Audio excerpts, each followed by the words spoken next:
Oh my gosh, too easy. What is up, ladies and gentlemen? It's your boy Mumbleet. Today we're going to show you guys how to do silver player trading. This made us over 10 million coins last year, liquid coins, and this year it's already made us a couple million liquid coins. I'm going to show you guys kind of the tips and tricks on how I do it as a trading tip and as an investment. So if you do enjoy it, feel free to smack the like button and subscribe if you're new. Anyways, so this market is a little bit messed up in terms of the search. If you search for something, like you see here that everything for silver commons is going for 200 within a minute. When you go back, you're going to see that the quality and everything goes away. To fix that, at least for just looking at the market, a workaround is if you go to your squad and then you hit L1 to go over to the transfer market, you can put the filter in here. It's not going to go away. So I'd recommend is doing this as your way of searching. And then when you're going to stick with a single filter for bidding and stuff, you can go back to the other one. So this is how I kind of set up bids. So we know that everything is going for 200 within the hour. So if you wanted to, realistically, let's put a minimum buy now price of like 500, just so we can get rid of those really small buy now prices that are close to that 200 buy now.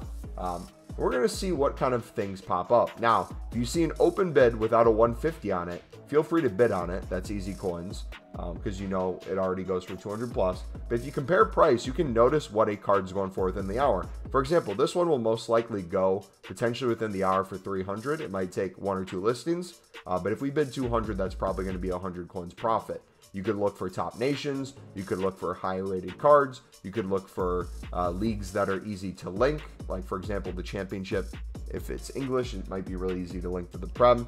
Things like that are going to be super important for finding deals on bid. However, the bulk of your coins are going to come as investments. We'll show you that here soon. But here's an example of one that can probably go for 300 within the hour. I would bid on that. Here's one that's a left mid. Looks like it goes for 250 within the hour. Probably want to avoid that. But there might be some positions or some nations that are better than others. So for example, if we go to silver common center backs, they're all going for 250 within the hour. So they have a little bit more value. So if you were going to pick up a silver center back on bid or try to win it, I would do more of a precise filter. Let's do a 150 start price and then a minimum buy now 600. If we compare price on these, you'll notice a lot of these might have a little bit more value. Maybe not crazy in the moment, but this is an example of one that could potentially be going for 400 within the hour, a 200 bid. Even though it's not a 150, we could still potentially double our coins. Now, you could look at every single card and compare price. You could notice trends, maybe some positions are better than others, some nations, some ratings, whatever it may be. You can kind of pick up whatever you want. But then kind of the second part of this method is the investing part.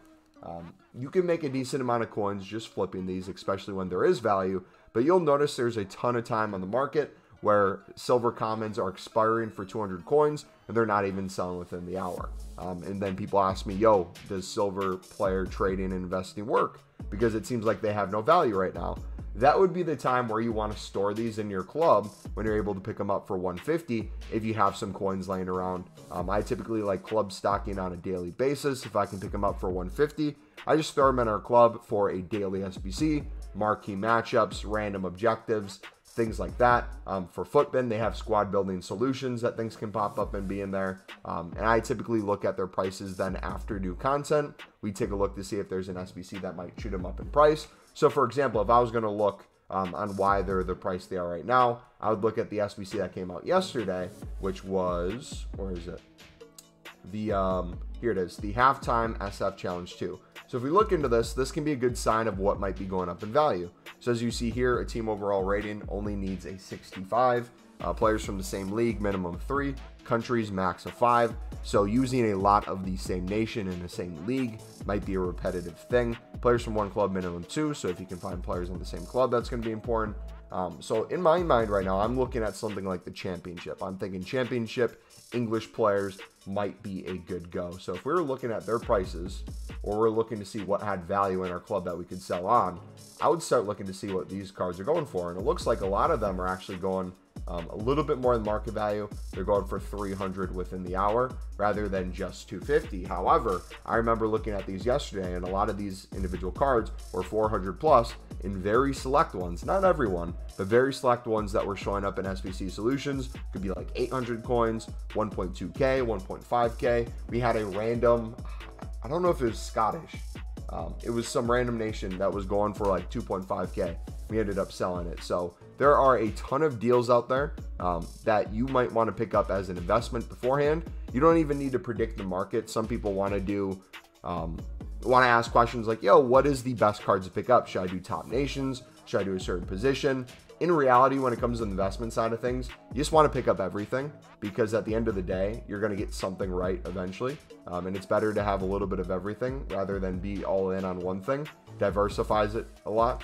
And also, it's the most randomest things that go up. Sometimes it's not even the top nations. Sometimes it has no league. This one, for example, I don't know why there's so limited amount of cards in the market. Someone might be trying to price fix them. But if that's the case, I'm going to extremely undercut. I'm going to list that for 2.4K. If that sells, we just made an insane amount of coins off of a card we never should have. If it doesn't, oh well, we can store it back in our club. Just to cut into the video real quick, it did sell. This is more of a realistic one that might be going for 400 coins within the hour. We picked up for 150. That could be a really good deal. However, since he's the second division of the Spanish division and he's German, and he's a center back and he's high rated, instead of selling it for 400, I'm going to wait for a higher rated SBC where silvers can be used and maybe a lot of top nations. I have a feeling this type of card would shoot up a lot more. So yeah, long story short, when you notice there's trading tips on the market that you can pick up using the filters, feel free to set yourself a filter. Again, I'll go over another one real quick. If you want to be very specific, you can do a certain position, like a center back, put a minimum buy now so it filters out a lot of the smaller buy now ones. You can kind of go in, compare price to see what would be willing to pick up in the moment to make coins. But the bulk of your coins and the best part of this tip is the investment side of it. Whenever you see that, you can pick them up for 150. If you're sitting on coins, I typically just mass bid club stock. And then also too, I do a thing where I sell duplicates for profit. So for example, if I notice a lot of things aren't going for 200 within the hour, I might transition to something that has a little bit more value, like center backs, rather than just straight bidding on everything at first. That way I can club stock silver center backs for 150. I know they hold a little bit more value. Once those are stored in my club, any duplicate I get, I can sell them for profit in that moment. And then that profit I'm making from the duplicates, I can use that to then bid on just every position, every nation, every league, so on and so forth. But yeah, if you guys have any questions, feel free to let me know. I show this more on streams throughout the week. If you guys have any questions or like to see another video of how it's applied in different ways, I can show you different filters, different ways that I find value of the cards. But yeah, feel free to let me know. It's been your boy Mumble Elite. I'm out. God bless.